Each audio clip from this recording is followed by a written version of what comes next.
Hello, everybody, and welcome to actually, our first installment of Club Moffat Talks for 2025. It is I, your cold afflicted web services and systems librarian host, Chris DiPanetta. Nice to meet you all formally. I'm Joining me Joseph, and I'm an is instruction librarian, and I'm also here. And I'm an associate university librarian.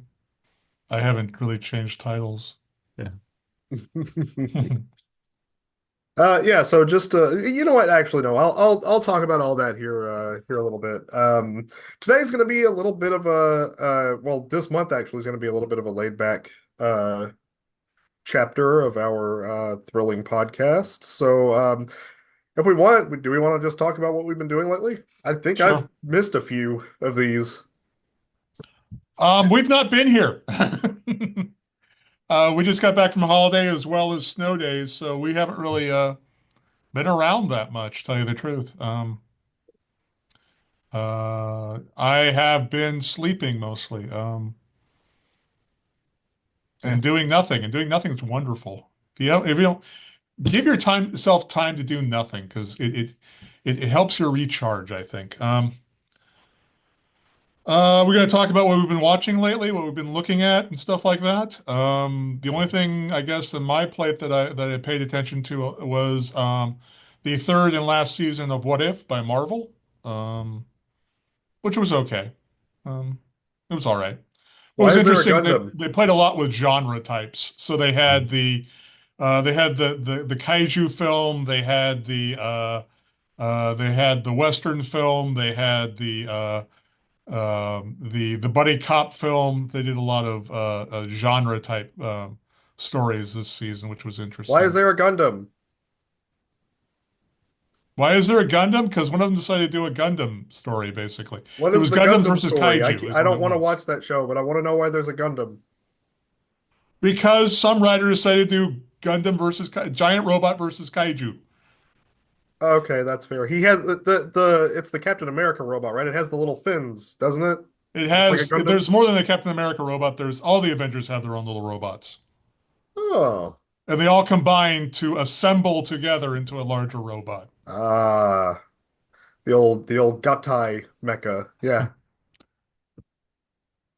Anyway, it was interesting. I don't think it was as good a season as the previous two, but it was fine. Yeah. And I may have revealed too much. You're making me reveal too much because I don't think Joe's seen it yet. I There's a no, I mecha haven't. episode. They keep showing it in my feed everywhere I go. They know you, Chris. They're like, hey, you like mecha? You might like this. Speaking of which, I also mentioned to you the fact that the Bandai is doing a miniature. They're getting into the world of miniature gaming with a Gundam tabletop game. Yeah, they had a few more details about that. It looks really cool. I won't be playing it, but I will be getting those figures. Yeah. Okay. That's basically it for me, I guess. It's been a long 2 months. I guess I could have talked a bunch of other things, but if I talk about everything I've done or seen, then we'll still be here. Yeah. We've been watching a lot of movies. We found a online content creator, influencer person who talks about movies, and specifically was talking about comedies that he's seen like in the last 12 months or something, and listed some that he really liked, some that he liked, even though he got ridiculed for liking them. And there were a couple on his list that were ones that we've already seen and liked. So because of that, we're like, well, maybe we'll work our way through some of these others and watch them. And so we've been doing that and have found some good ones. We've also just watched various random things that we heard about or were aware of for whatever reason. And doing that, we've seen some good movies and some okay movies, and one or two really, really good ones, and a couple of really bad ones. We watched the Venom Last Dance movie. I've heard bad things about it. You have not heard enough bad things about that movie. What, The you didn't scary watch thing is I've Kraven the actually heard that the Hunter? Craven movie is far, far worse than it.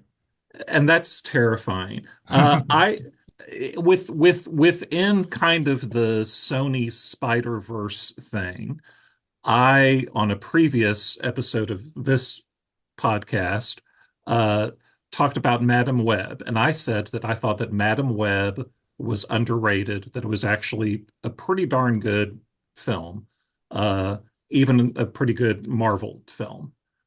Uh this is the third of a Venom trilogy. I believe that the second one was the best of the three, and this one is not as good as the first one. Um, it is one of the worst comic related movies I've ever seen, and honestly, just not a good movie. Uh, whether or not you look at it from a comic standpoint. Um, yeah. You're putting it in the realm with Batman and Robin by saying that. Well, Just see, I was going with Howard the Duck, but okay. ugh. This movie was not as good as either of those movies. Batman and Robin and even Howard the Duck. Howard the Duck was a far superior movie to Venom Last Dance. You hear it here, folks. Yep, just gonna say that. Official Moffat Library endorsement. That's it. Yeah. I I will say the second Venom movie had one of my favorite scenes in all of these Mhm. Marvel things, where Venom takes over just some guy and goes to a club to whine about Eddie, like he's a jilted lover, and then he just goes back and does whatever. And I thought that was such like a silly little thing. It was so mundane. I was like, that's okay. That's neat. That's fun. Yeah. Yeah. Well, I will point out that they kind of agree with you because they announced that the entire Sonyverse is now dead. They announced that like last week. Yeah. And Craven as hunted far it as to I can death. tell, Tom Hardy killed it. I'm going to blame that entirely on Tom Hardy. And the reason I'm doing that is not just because he's in this movie. He wrote the story for it. Ooh, that's always a bad sign. Yeah. So, yeah. I'm so glad they didn't do the second Hulk movie because supposedly Edward Norton wrote the uh Ah, the script for that one. So yeah. Probably best not to have done that then. Yeah. On the other hand, we just watched a movie that I had never really heard of until it won some awards at the Golden Globes, which is a movie called Emilia Perez. I've heard of that one. Uh, I don't know that I can classify it as what kind of movie it is. I was very surprised by it. Um, it's it's a crime drama musical with Zoe Saldana and Selena Gomez and Okay. some people whose names I don't know. And bilingual. So a bunch of it is actually in Spanish, um, and the rest is English. But it's it was powerful and it was moving. It was not fun, it's not a feel-good movie, but it's probably one of those like important movies that Jonathan Quam tells you that you're supposed to make yourself see. But if you're going to make yourself see an important movie, I suggest this one because it's actually really, really good. Um, yeah, but that's it. I mean, we're doing our regular reading. We're still reading through the Wheel of Time books, but we're still in the middle of the last one that we're the one that we're still in the middle of. Oh, before we jump to you, Chris, I did want to mention, I've mentioned this before, and you're like, well, where can I find it? And I didn't have an answer to you. I have an answer to you now.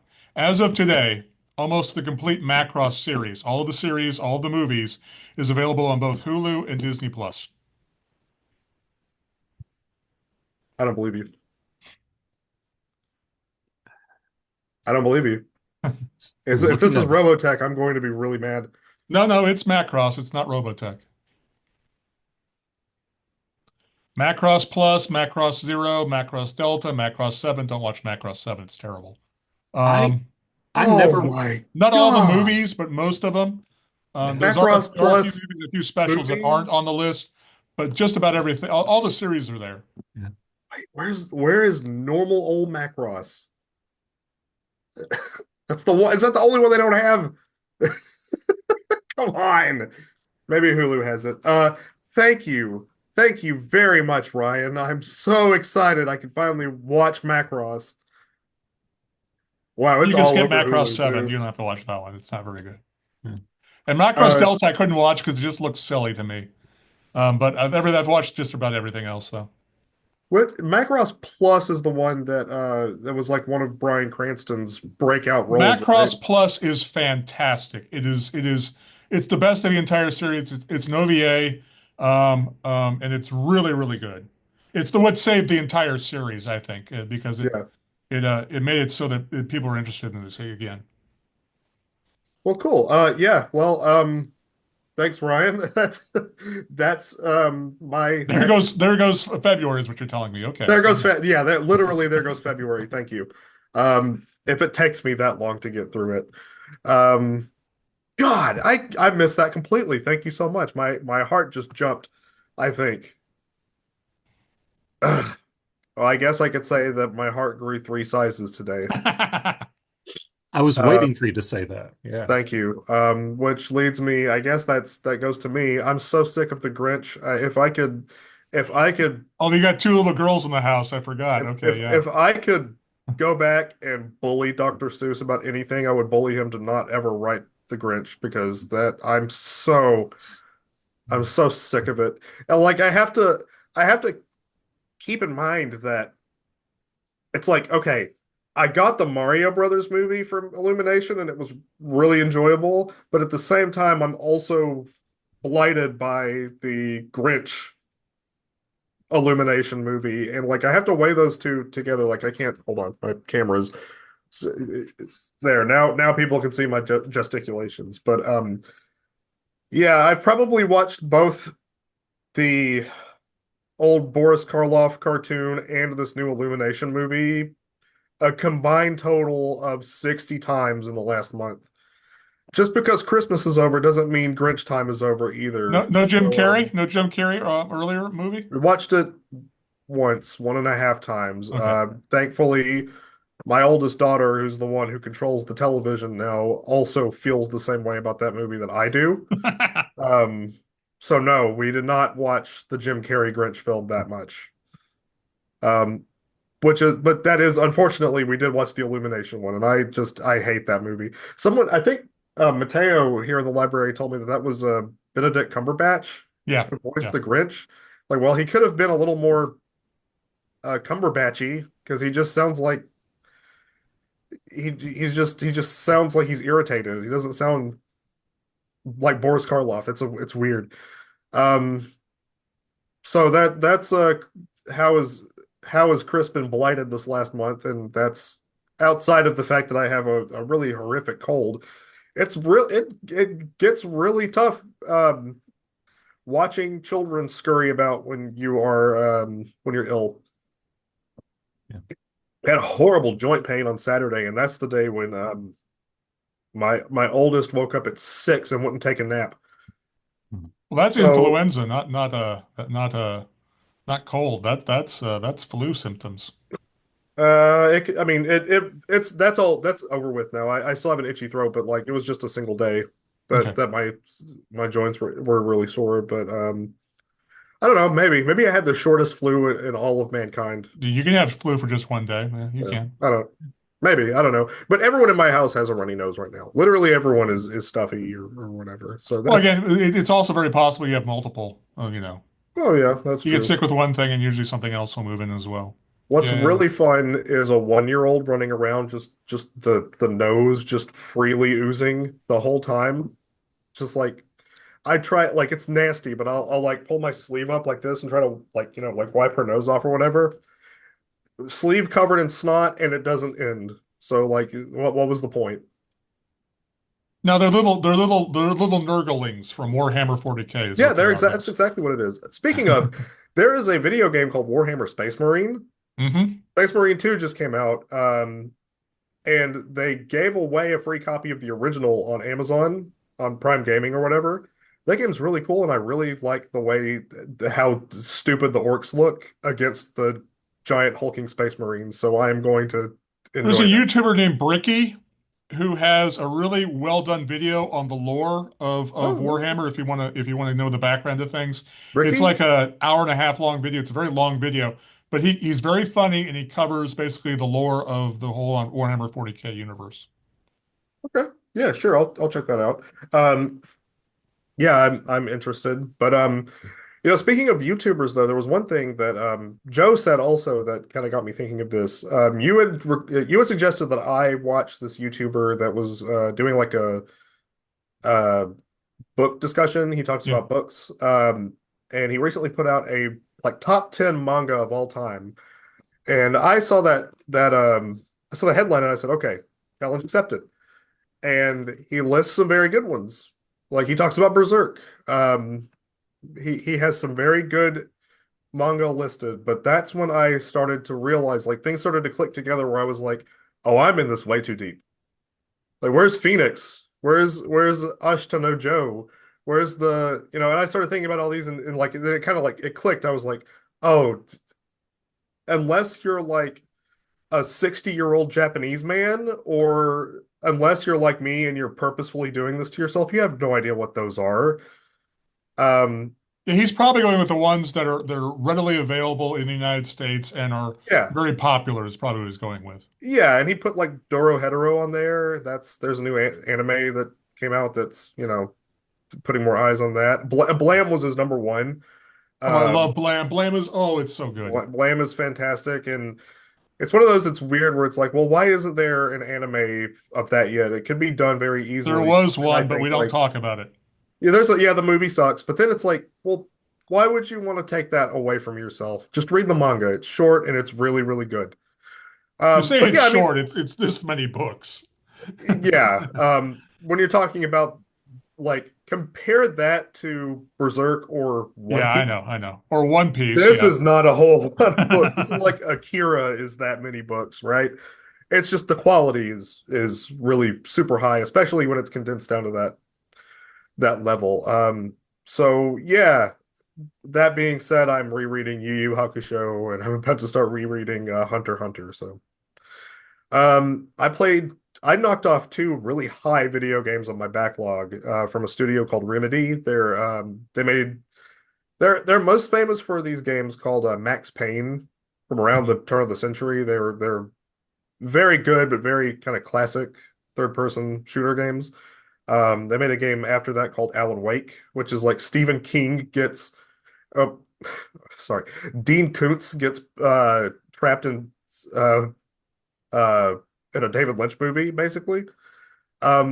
There are two games after that I finally took the time to sit down with. They're called Quantum Break and Control. Quantum Break is a time travel story with really hard sci-fi, and Control is um the X-Files are investigating the SCP house. It's really, really weird. There are like the whole thing is well, the SCP thing, like this internet thing, if no one's really aware of it, where it's like these supernatural phenomenon are like listed as uh like things that have to be contained or whatever. I think that's what part of the thing is. But they made a video game that's like that, and it's all set in the same universe. And like I said, I've been intending to knock those off of my huge backlog of games, and I finally did, and they were absolutely fantastic. That's not even to mention the millions of others that I'm trying so desperately to work on that I'll never, in my lifetime, I will never get through them. And then the second part of the Final Fantasy VII remake trilogy is coming out next Thursday, and I'll probably never stop with that until the end of the year. I'm guessing I'm going to be hooked on that. Um, Yeah, the thing with trying to have interests while being a parent is that it's okay, today's going to be my day where I invest in my hobbies. Today's going to be a day where I work on the endless task of cleaning the house, or today is the day that I sleep a little bit more. You have to pick one of those three, and you can never do two at the same time. So it's worth it. It's the happiest I've ever been, but it is I got a lot more sleep than I have in a long time because my wife was very kind enough to let me sleep in while I was ill, and I still feel like I've been hit by a truck. So that's it. That's been my existence. Oh, I read Rosemary's Baby. If I don't remember if I've been on here since then. I read a book. I sat down and I read a book. Um, the Ira Levin masterpiece, Rosemary's Baby. More people have almost assuredly seen the movie by uh criminal Roman Polanski.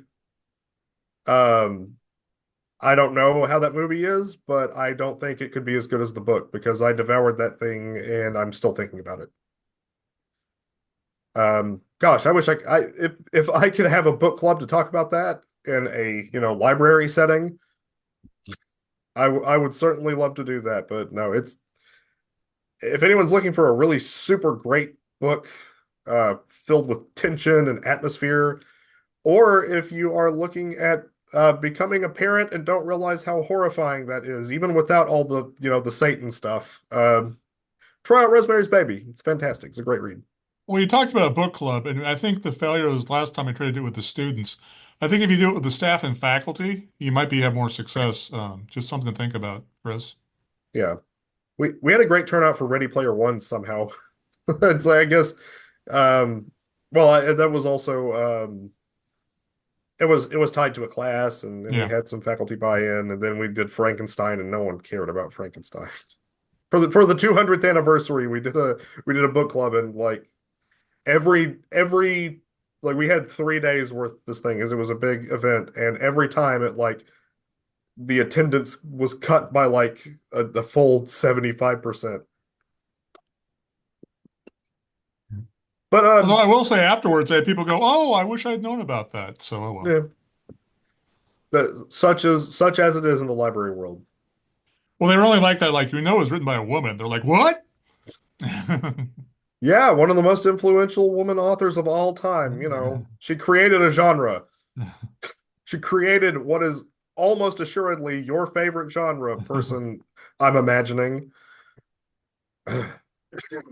Excuse me, I tried to mute myself earlier, but yeah, I'm still coughing quite a bit. So, um, what do we have to talk about today, gentlemen? It's like I said, it's very light month this time around. It's very early in the year. We just came off of a very heavy winter storm, and there's an even worse one coming up. So what are we what do we have to talk about? Well, we thought about talking about first, and we thought, no, we've done that before. We thought about talking about resolutions, but we said we didn't want to talk about resolutions. We probably would drop off of them anyway. Yeah, yeah. Well, I think we had a resolution to talk about resolutions, but we already broke it. So, Yeah.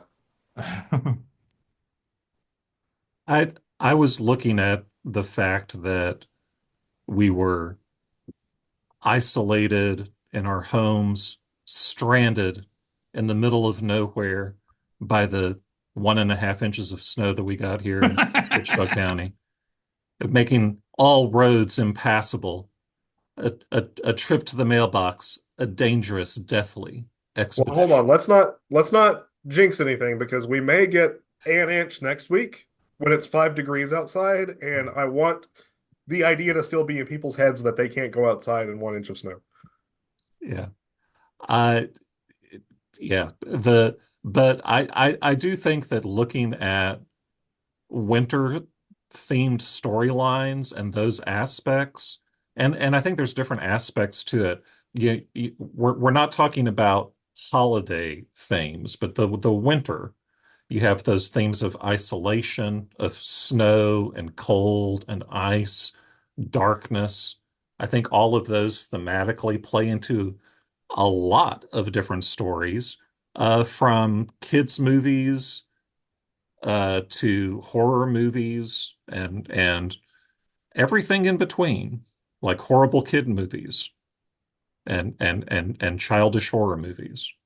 And I think, as I mentioned a while back when we were talking about genre, 423 Hallmark Christmas movies. Yeah, yeah. That's at least 420 too many. What's really annoying about that to me is that of 423, and there may be one of those that's in the Christmas canon. Like if there's one that like you have to watch, I mean, yeah, there may be one, but probably not. Yeah. Yeah. I was trying to make Athena watch some of the really goofy, silly ones that we saw advertised on Netflix. There's there was the sexy snowman movie. There was the Chippendale Dancer Santas, and those are not the titles of those movies. That's just thematically Oh, what they are. Uh, and she drug her feet and would not allow me to watch any of those, I think until after Christmas or just right at Christmas. And mostly with her pretending like she wasn't watching. I did watch the Sexy Snowman movie, which is actually titled Hot Frosty. Uh, and honestly, I enjoyed it. It was fun. yeah, Uh, John Mellencamp loved that one. but the it has Lacey Chabert in it because you can't make one of those without having Lacey Chabert in it, you know. But it was fun. It was cute. Uh, it was silly and goofy and ridiculous, and they had like Craig Robertson on there, and all of the scenes with him and it went too far. But but it was cute. By far not the worst winter related movie I've ever seen. Well, let's talk about winter movies. What makes something a winter movie or a winter book, do you think? Well, I mean, I think the snow is. I mean, it's an easily identifiable um, image here. I mean, like the that last season of True Detective, I'm pretty sure it wasn't Christmas themed. It was in Antarctica or Yeah, Alaska, not Antarctica. God, it was in Alaska. yeah. Something like that, or The Thing. Like it doesn't necessarily have to be a Well, before you winter got themed here, me movie, and but Joe were talking, and I said, yeah, I think one of the things that you see a lot is winter is used as a form of isolation in a lot of horror movies. You mentioned The Thing, you mentioned True Detective.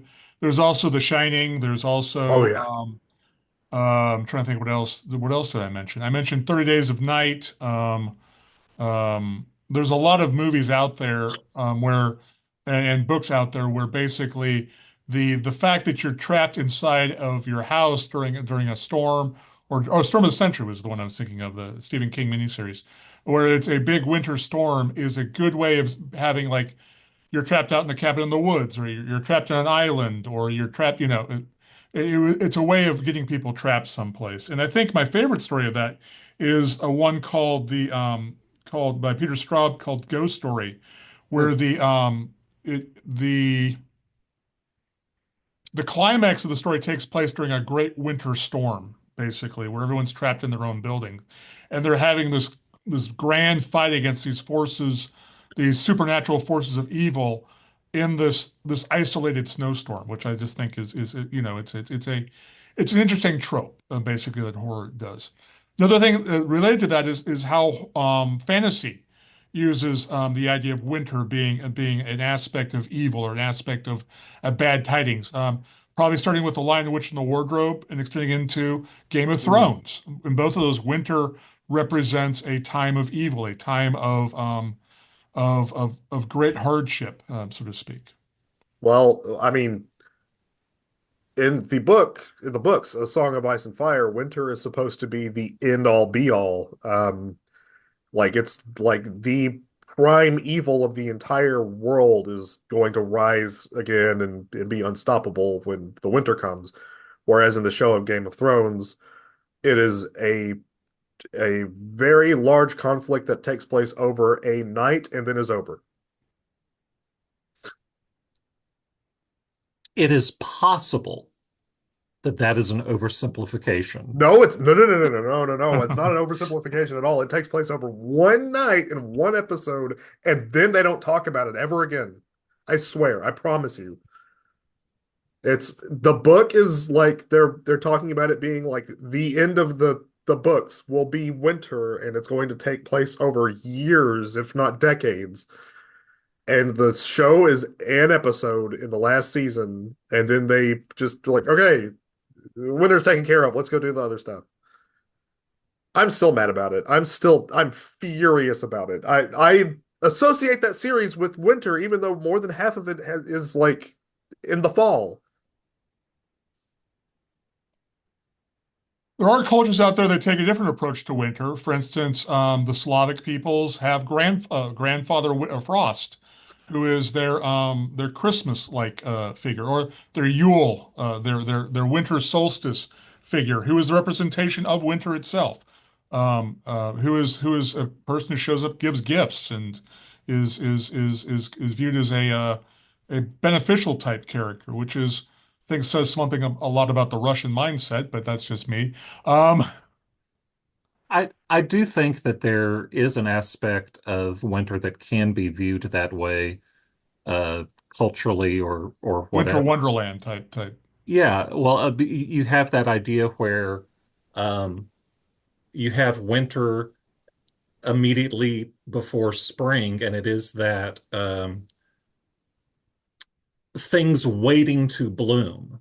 And rather than because sometimes we look at the winter as being like the cold of death, but you also have that entombing aspect of of uh, of a of birth during all of pregnancy, and then that life is visible to the rest of the world come spring, but that life is already germinating and growing and building all of winter. And I think that that's a psychological, social, cultural thing that comes into play depending on where you're from in the world. Well, I think it's also interesting that most Northern Hemisphere societies have a winter festival. That's mostly because I think one of the things that winter brings is a time where you don't do anything, where you're it's a time of rest, it's a time of stillness to some extent. And I think you get a lot of that also with winter, the idea of the stillness of this peace to some extent, and this associate also with the idea of hey, let's throw a party, because we're not doing anything else. Yeah, It's hibernation and stuff like that too. Yeah. yeah, Yeah. yeah. I associate winter the most with my kids. Both of my kids were born in the winter. Um, my youngest was born sorry, her birthday was on Thanksgiving this year, but last November, very late in the month. And my first was born on January 4th. So both of them, it was very cold. That's I believe Ezra was born as it was snowing or right before or right after or something like that. And yeah, so my first just instinct to think about with winter is that's when my kids were born. But I'm sorry to keep harping on to Game of Thrones. I really am. But Well, no, I I mean it's a major aspect of your life right now. It's not uh, unusual. no, I said just because I'm Joe said something that also again reminded me of Game of Thrones. It's that the next to last book, the one that's about to come out, is called The Winds of Winter.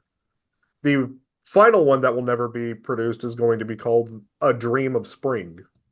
And I really think that just the concept, like the title of those, really brings forth the concept of what you're saying here is that you go through winter thinking of spring. That's why those titles work so well. Yeah, yeah. Well, I remember I lived my first 10 years of life in Lincoln, Nebraska, which did have actual winters. Now that I'm here in Texas, we don't actually have winter here. It's not an actual season that's here. We get maybe a day or two of it like we did earlier this year. But I will say one of the interesting things is again this idea of stillness that always struck me about winter is It's this idea of this the snow is done and there's a quietness of that's going on in the area around you. It's crisp and it's cold, and there again this idea of the stillness of this quietness of nature being asleep to some extent, and it reminds you of again of this peaceful, restful type of tone to the world around you that strikes me a lot with winter. And you get that sometimes with various novels and various books, and none of them come to mind, but uh, Yeah. Um,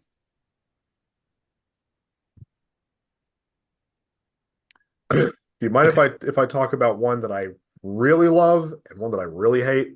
go ahead. Because I'm thinking like, all right, so we should maybe talk about some examples of this. And the one that I want to talk about that I really love is a manga called Fire Punch. Um, it's short, it's 8 volumes, fully completed. It's the first major work of the author who is now working on a series called Chainsaw Man, which is also extraordinarily popular. He has this kind of talent for making really stupid sounding names, and then them being like the most dramatic, traumatizing things you'll ever read. I'll just read the first paragraph of the plot synopsis on Wikipedia for Fire Punch. On a future frozen Earth, the world has been purportedly barren by the Ice Witch, who is among a few who possesses special abilities known as blessings.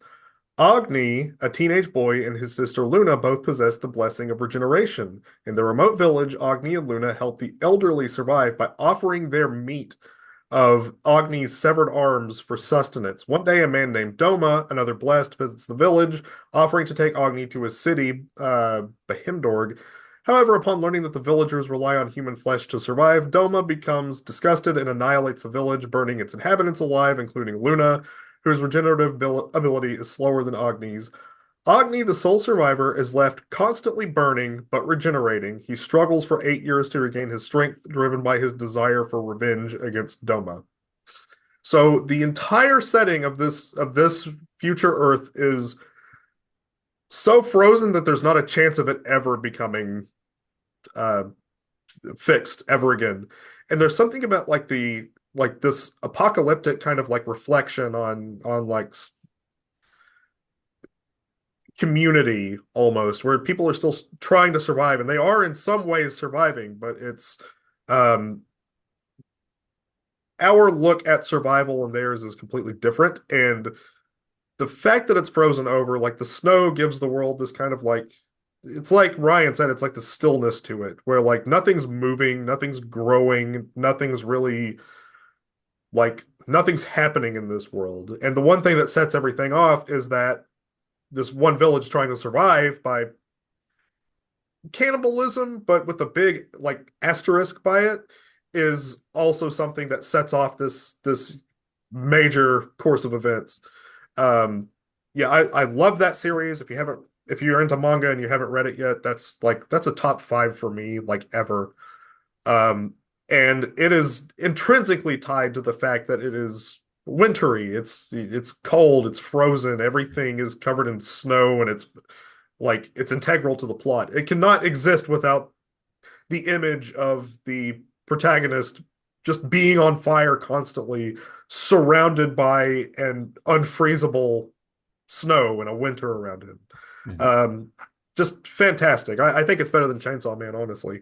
Mhm. And it will never ever get animated because it's way too dark, way too cynical, I think. But I'd like to see it would make for a perfect movie for a multitude of reasons, but I don't think that'll ever happen. Mhm. Well, Something that I really hate is for the idea, like the winter image is the Silent Hill movie, okay. because they took an idea that was very unique, and that was that there is snow falling in the middle of summer. Uh, in Silent Hill 1 at least. It's the town is covered in fog. There's this snow. It's making things look really like it's very ominous and it's very strange. Mhm. And the Silent Hill movie turned it into ash. So they tried to take an idea that already was unique and compelling and very interesting and flip it over to something that's like needlessly like you had to jump through too many loops of logic to be like, okay, why is there ash falling from the sky? Why does it look like snow? Whereas with the other, with the original Silent Hill, it's just it's snow falling and it's not supposed to. It's weird, right? Mhm. Um, just make it winter because people like winter. Just make it snow. Snow is interesting, Yeah. right? It's like whenever snow falls, you can look outside at midnight in the dead of night, and you'll still see everything illuminated because of the way the whiteness of the snow like just brightens up everything around it. It's almost it, even though it's cold and dark and dreary, it's not totally dark Mhm. because of the snow, right? Um, Ash falling from the sky is stupid. That's all. That's all I'm going to say about it. Well, Um, it's interesting you're pulling it up as a genre, post-apocalyptic, because you've reminded me of two more things that are also have winter as a post-apocalyptic themes. There are two of my favorite shows. The first is one that's very recent, Canyon of the Great Snow Sea, which is by the same writer who did Blam, oh which yeah, had it had a one season anime followed by an anime movie, which I've seen both of them now, and I love it because I love that writer's world building because it's very strange and I is the like manga weird still world building. ongoing? Um, and then the second one is one that you guys probably haven't heard of. It's a film called Quintet, Mm-mm. which starred Paul Newman. And it is basically Earth freezes over. It's the Earth becomes a snowball planet, basically. It's about the last humans trying to survive on this post-apocalyptic world where the seas are all frozen over. Mhm. And I thought Oh, it was you so know what? interesting when I saw it because I've never seen a post-apocalyptic film before where it was all about another ice age, or worse than ice age, a snowball planet. Right. You just reminded me. Does it? So the fact that it's winter, does that have to mean that the entire plot revolves around something like this? Because I'm thinking of another movie that I saw called Sunshine, directed by Danny Boyle. I've seen Sunshine, and And that one yeah, is you never it's see the actual winter of it though. Everything's on the spacecraft though. you do at the very end of the movie when the stuff happens, they go back and they show what Earth is like at that moment. And yeah, that just made me think of, I you love know, Sunshine, but I think it's not considered one of his better works. Let me put it that way. no, it's the ending is so bad that it ruins it. But I wonder because the idea of the Earth is one that it's in a perpetual winter now. Does that make it a winter themed movie, or is it just a sci-fi movie with a bit of extra like backdrop to it that kind of moves the plot ahead? I mean, with when it comes to the Great Snow Sea and Quintet, winter, or at least the coldness of winter, plays a major factor in the plot for both of Yeah, those. yeah. Yeah. Yeah. The thing you were talking about, though, Chris, very much reminded me of Snowpiercer. Oh yeah, yeah. I haven't seen that yet. I mean to. Be- I've meant to for a long time. yeah, because an entirely frozen world and these few survivors doing whatever it takes to just continue living. There's a very real like I guess like human wide fear of like the weather, not being able to control the weather, being stuck in a situation that's not like ideal for our living conditions, right? Like The Road by Cormac McCarthy it's like the world is always raining constantly. It's always in a big thunderstorm. Mhm. Like almost all the population is dead. Um, Snowpiercer, the world is entirely frozen over. Like I mentioned, Fire Punch, the world is frozen over, and there's no hope whatsoever of ever getting back to what we consider normal. Yeah. So I wonder if it's just that concept of like, are we afraid of just what we can't immediately control? Yeah, we are. Yeah. We are. Um, Also, sometimes it's funny because we have uh, I think this is just a human condition thing where we have dual and opposing fears because we are afraid of being isolated and alone, but we are also afraid of being with too many people. You Yeah. know, we're afraid of things changing, and we're also afraid that things will just stay the same forever. And that's just part of the human condition that we have that duality of thought, you know. Because like without spoiling plot, I don't think this will spoil any plot. In Snowpiercer, you have this very sort of isolated apocalyptic thing, and yet uh, classism still exists. Hmm. You know, uh, and that's an interesting thing that you still have. It's like, oh well, we're the only people on the planet, but you people aren't as good as us. You know, and that's a thing that plays into a lot of the even if it's not post-apocalyptic in nature, when you have that kind of isolated, these are the survivors, or these are the people that believe they're the survivors and everything else is gone. Because I mean, it's not winter theme, but you get like what is it, the mist. It's like we're the Oh only yeah. ones left, thing. When you get that mentality, whether or not it's true, and you still have that thing about, okay, well, we could all work together, and be stronger for working together. But instead of doing that, we've decided we're just going to kill you and take your stuff. You have to fall in line, or you're like, the mist is so interesting because it's not even like a class thing. It's like you're with us or we're gonna kill you, and there will not be anyone who's not with us anymore. Yeah.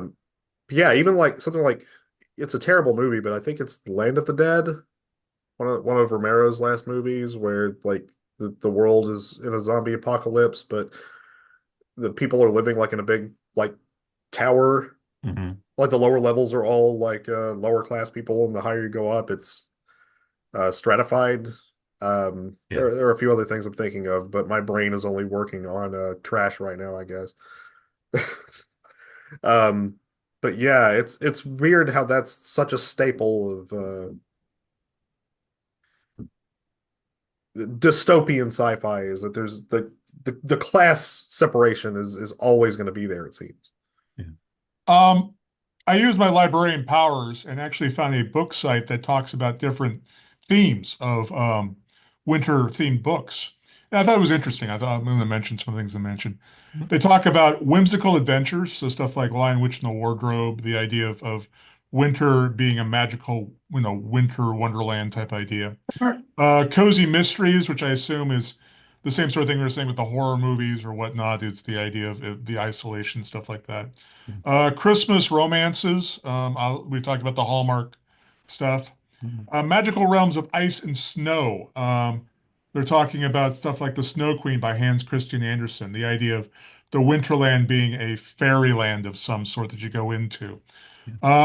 Seasonal small town, no, small town charm. Basically the idea of going back home for Christmas type of idea, I guess. Mhm. Epic fantasies and frozen realms. Again, Game of Thrones is the one they mention here. And finally, contemporary tales, The Winter's Embrace, seasonal stories, where it's somebody, just dealing with Christmas or the holidays or whatnot. And finally, the one I hadn't thought of, but Arctic expeditions type of idea. So Yeah. Well, I stuff mean, like yeah, the thing would be one that comes to mind for theme, me. but also stuff like Shackleton, the search for the Northwest Passage, any of the stories where they're trying to reach the South Pole type of thing as well, So, stuff like well, I that. was going to say like March of the Penguins, or Yeah, March of the or Penguins works The there as well Mountains of too. Madness. or But you keep doing. I love this. I love the dichotomy. I'm so sorry. Joe is doing something that's uplifting and joyous, and of course, Chris comes right in with and then something horrific and terrifying. I'm sorry. This is what I operate on right now. Because when you said the Snow Queen, I like my first thought was nobody. Okay, nobody who's ever been a parent in all of history has had it worse than parents who had kids after 2017 and were, once again, I'm going to use the word blighted, but who have been blighted with Frozen. Hmm. I've Anyway, I thought I've these were kind of interesting survived. categories that they've broken stuff into. They're a little bit more positive than what we've been talking about, but I think it's interesting. Yeah. That just goes to like just the difference in how we all consume media or whatever. People, a lot of people are going to want just the positive, adventurous, Well, I love how winter they time say a stories. cozy mystery. I'm like, okay. Usually a mystery means someone's dead, but all right. Or some crap like who stole the cookies? Let's let's go in our gingerbread house and find out who did. No, no, no, no, no. We No, got to no, find out gingerbread why they're shooting houses. dogs in the snow. You get back into the cannibalism type stuff, and Now let's talk about the Donner Party. that's a Christmas film too, I guess. Well, They were I walking around in snowdrifts 16 feet high. Okay, that's a survival story. yeah. Oh, yeah, another famous one, Alive, I guess could fit in there too. But yeah, Yeah. Well, Uh, and I do think that you could do other where it's not necessarily winter, although it probably is, but you've got your settings that are normally or frequently covered with snow. I know we you said something about the last season of True Detective being set like in Alaska, and along that line, like all of the Fargo anthology TV series uh, inevitably plays at least a little bit on that aspect of the snow, the cold, the isolation, you know. Those are things that come up. Or you got things like, I guess, like the Gray or the Revenant or yeah, the Mountain Between Us, you know, survival or stories. survival-y kind of stories. it adds a layer of disorientation. When snow is that pervasive and just that like you're lost in it. It's the same as being stuck in a desert. The only difference is it's extremely cold rather than extremely hot. Yeah. That's literally the only difference between the two. It's interesting that if you go the action route, they tend to throw mountains in as well. I'm thinking like the Eiger Sanction Oh and yeah. Cliffhanger and things like that. Yeah. Yeah. Ace Ventura too.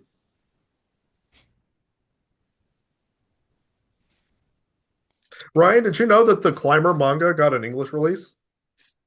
I'm glad. That's one of my favorite mangas. I'm gonna check it out. I'm excited. I like that one. Or I don't like it. I like the idea of that one. Well, it's interesting they use you mentioned before the term climber because I think the actual term for the title I think is actually translated as like the solitary man or something like that. Yeah. It's like a pun, I think. Japan's full of puns. It's a very strange language with all the puns. Our English is boring. It's all confusing and dumb. It's a mixture of five different languages, whatever. Oh no. Japanese is as well. I hate to say it Yeah. to you, but Japanese also is one that borrows from a lot of people. Yeah, that's Yeah. the all of the kanji I think are taken from Chinese, Hmm. the Chinese alphabet. Yeah. I think off the top of my head, I'm not even sure how many different language groups exist on Earth, but I know that specifically American English just duct tapes on anything that we find useful or amusing. So there are hundreds, if not thousands, of words from other languages that we use on a fairly regular basis. A lot of them having to do with food because, One of uh, the reasons spelling is so hard in English is we keep borrowing things from these other languages that have different spelling rules than we do.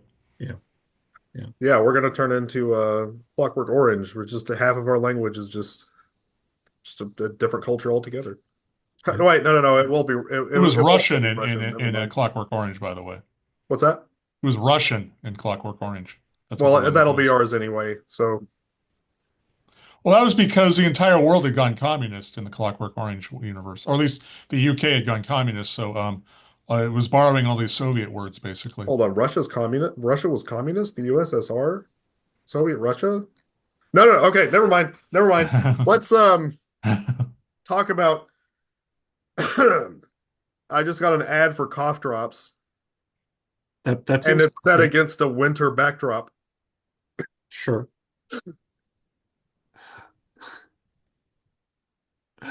I will also at this point point out there was an episode of Young Justice where they had all the cold themes and ice themed supervillains all teaming up together, which was interesting. I think it was their Christmas episode. I don't remember, but Was it called Ice to Meet You? just you forget how many superheroes, supervillains there are that have ice powers for whatever reason. Venom There's a 3 lot of is them. worse than Batman and Robin. Far My worse. favorite winter movie. Far, far worse. Oh, I don't know. It's The Bat credit card. Where does he get? What bank is funding him? he doesn't use banks. But he has a Bat credit card. Okay. Okay. Oh. I was talking about Venom. Oh No, no, no. no. The Bruce. Okay. Yes, the bad credit card is obnoxiously ridiculous. Yes, that's true. But I just assume that Bruce Wayne actually owns all of the banks in the world in that movie. It's in the entire Just all universe. of them. All of them. Yeah. That okay, yeah, that's fair. But then he would know who Batman's identity was, and you would think that people would be on him all the time about like, you fund Batman, right? Could you like come to the station so we can grill you about it because you're harboring a vigilante Yeah. and paying for him to do stuff?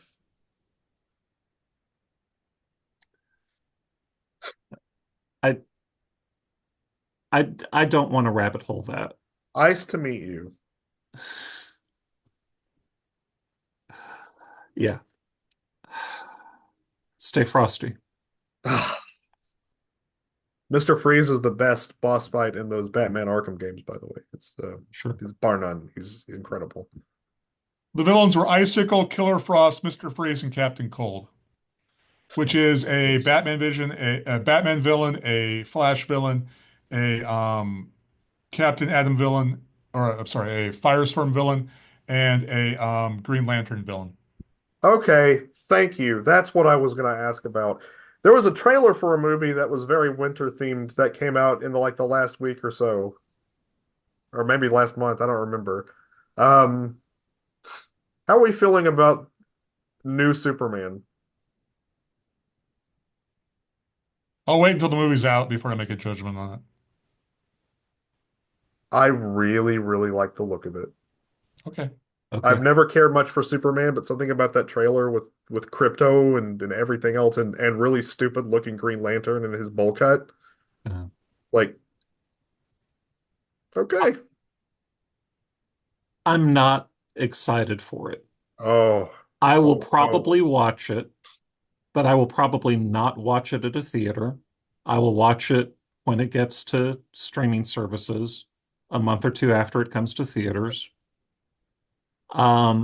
I didn't see anything surprising or new or original in that trailer. And casting decisions and things that they made, I was just like, of course, that's what you did. I'm the optimist Yep. about a comic book movie?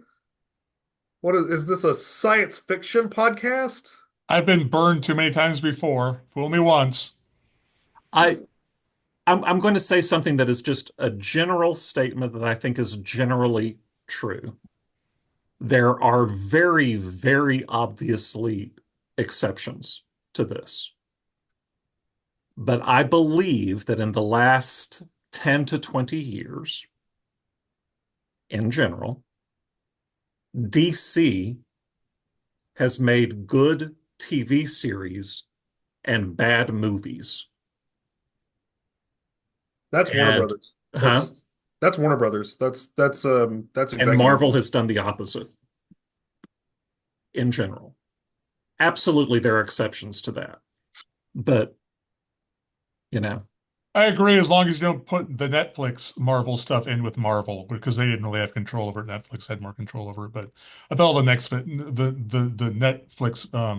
series were really good, but I agree with you otherwise. yeah, and that is an important distinction. And like like with DC, I feel like DC in general has done better TV than movies. But there are some of the TV series that weren't particularly good. And there were a couple of one or two movies that was like, hey, that was okay. Um, but yeah, just in general, I feel like that's the way it's gone. But because that's the case, I look at things that they're doing with this brand new DC movie, things you've never seen before. And I was like, okay, all of those characters appeared in the Arrowverse on CW. You know, uh, I've seen better versions of all of those characters in the last 5 years. And so no, I'm not excited about it. That's it. Well, I think we've gone over our time at this point. So do we want to finish up? Yeah, sure. What do we got going up, Jeb? Okay. All right. Things here locally, if you like crafting, if you like live music, if you like live theater, there's stuff for you to do in Wichita Falls in the next few weeks. The Kemp Center for the Arts is offering free classes for ages 5 and under. That'd be your kids, Chris. You can join them any or every Monday for Mini Makers Art Lab. The Wichita Theater is producing a show called The Play That Goes Wrong. Jagged Little Band, which is a tribute to Alanis Morissette, and Dirt, which is a tribute to Alice in Chains, are sharing the stage for the first time at Iron Horse Pub this Saturday, the 18th. The Wichita Falls Museum of Art at MSU, Texas, is hosting a Basics of Charcoal workshop on Saturday, January 25th from 2 to 4. Also, the museum is going to host their annual Valentine Luncheon at noon on Friday, February 7th. And the music series at Aiken Auditorium will present Trio Zimbalist at 7:30 on Thursday, February 13th.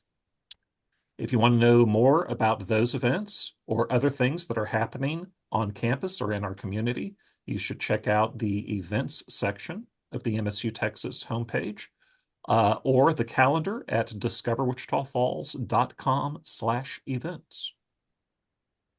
And that's it. All right. Ryan, you have anything else? Nope. Okay, I think that just about does it. We have a podcast. That's it. Thank you Yay. everyone for listening. This is again, this is a slow one. It's been very quiet and very wintry here. So thank you all for joining us. Keep warm, everyone. Yes, please keep warm and drive safe. And we will see you on the next one.